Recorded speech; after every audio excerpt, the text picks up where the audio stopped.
Dan untuk membahas lebih lanjut mengenai keikutsertaan Presiden Prabowo Subianto di KTT BRICS dan kunjungannya ke Brasil, kita sudah terhubung dengan tenaga ahli utama Kantor Komunikasi Kepresidenan, Philips Vermonte. Halo, selamat sore Mas Philips. Halo, selamat sore. Baik, Mas, mungkin boleh pertama kali disampaikan terkait dengan sejak tiba kemarin di Brasil, apa saja agenda yang sudah diikuti atau dilakukan oleh Presiden hingga saat ini? Ya, Presiden akan segera bersiap untuk menghadiri KTT ke-17 BRICS di Brasil ini. Dan sebagaimana kita ketahui dan tadi sudah disampaikan juga bahwa Presiden menghadiri KTT BRICS ini untuk pertama kalinya sebagai anggota penuh. Indonesia sebagai anggota penuh di BRICS. Karena itu menjadi penting bagi Indonesia untuk menunjukkan kehadiran kita sebagai anggota yang bertanggung jawab dan siap untuk berkontribusi dan juga untuk mendapatkan manfaat dari kehadiran kita di BRICS ini. Mungkin demikian, Mbak. Baik, lantas apakah sudah ada pertemuan bilateral yang dilakukan mungkin sejauh ini sambil mengikuti juga agenda KTT BRICS di sana? Belum, karena nanti setelah BRICS kita akan Presiden Prabowo akan melakukan pertemuan bilateral dengan pemerintah Brazil yang sebetulnya merupakan follow up yang juga kebetulan waktu KTT G20 tahun lalu yang juga diselenggarakan oleh Brazil terjadi juga pertemuan antara Presiden Prabowo Subianto dengan forum-forum bisnis di Brazil. Dan setelah KTT BRICS ini akan terjadi pertemuan-pertemuan semacam itu juga bertemu dengan forum bisnis, business leaders dari Brazil dan juga dari beberapa negara lain. Baik, berarti akan dilakukan setelah KTT BRICS selesai dulu ya. Lantas, Betul. Mas Philips, Anda tadi juga mengatakan ini merupakan keikutsertaan perdana setelah resmi menjadi anggota BRICS. Apa misi yang sebenarnya dibawa yang ingin disampaikan oleh Presiden Prabowo Subianto dalam KTT BRICS tersebut? Ya, dari sisi Indonesia sebetulnya pesannya sama bahwa Presiden Prabowo Subianto dan juga politik luar negeri Indonesia yang selalu mengedepankan perdamaian dan pesan itu juga yang akan disampaikan di berbagai pertemuan termasuk dalam KTT BRICS di Brazil ini.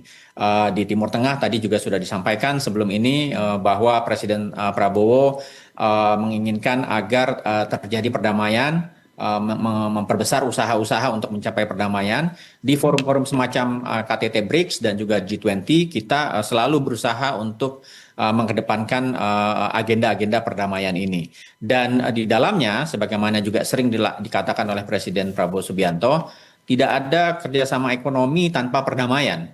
Jadi di tengah dunia yang mengalami berbagai konflik seperti yang kita ketahui hari ini, perdamaian harus diupayakan, walaupun di sisi yang lain hal-hal yang terkait dengan ekonomi harus terus-menerus diselenggarakan. Itu agenda dari sisi pemerintah Indonesia.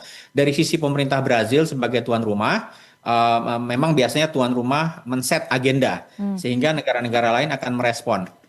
Namun karena Brazil adalah sesama negara berkembang seperti Indonesia dan juga kita adalah sama-sama menjadi anggota di beberapa forum lain semacam G20, agenda yang ditetapkan oleh pemerintah Brazil ini beririsan dengan agenda-agenda pemerintah Indonesia. Misalnya terkait dengan usaha-usaha untuk menjamin kesiapan vaksin menghadapi masalah-masalah isu kesehatan global dan juga tentu saja isu perdamaian dan multilateralisme, dan juga di sisi yang lain adalah agenda-agenda mengenai perdagangan.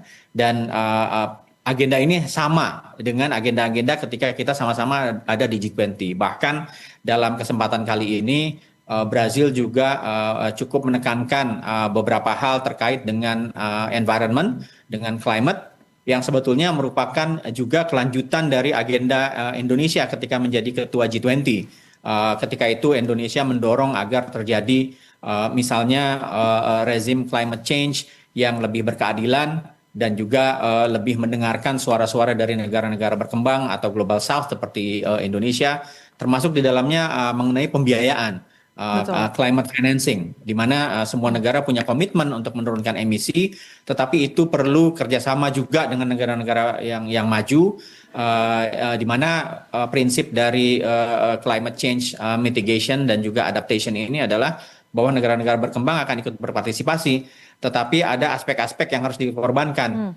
Misalnya mengurangi fossil fuel dan lain-lain, tetapi tentu saja itu harus dikompensasi oleh negara-negara besar atau negara-negara maju. Dan dalam konteks ini, agenda yang didorong oleh pemerintah Brazil itu hampir sama dengan agenda yang selama ini diperjuangkan oleh Indonesia. Karena itu adalah sangat menguntungkan bagi Indonesia untuk hadir dalam KTT BRICS yang dituan rumahi oleh Brazil kali ini, dan juga kemudian akan ada pertemuan bilateral antara Presiden Prabowo dengan Presiden Lula di Brazil. Baik, menarik. Satu pertanyaan terakhir mungkin. Anda tadi mengatakan salah satu hal yang didorong adalah terkait dengan climate change. Dan kita tahu memang Indonesia ingin mengukuhkan diri sebagai suatu jembatan antara BRICS dan juga dengan negara-negara di Global South. Pertanyaan saya, khusus untuk climate financing tersebut, apakah Presiden kita sudah memiliki mungkin terkait dengan target mengenai angka untuk dapat mewujudkan climate financing dan bekerja sama dengan negara maju mana saja?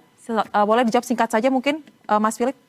Ya, sebetulnya yang paling besar komponen kewajibannya adalah negara-negara berkembang, negara-negara maju yang ketika KTT G20 yang dulu dituan rumahi Indonesia, mereka sudah punya komitmen sekitar 10 atau 20 billion US dollar. Tetapi tentu saja dunia berubah.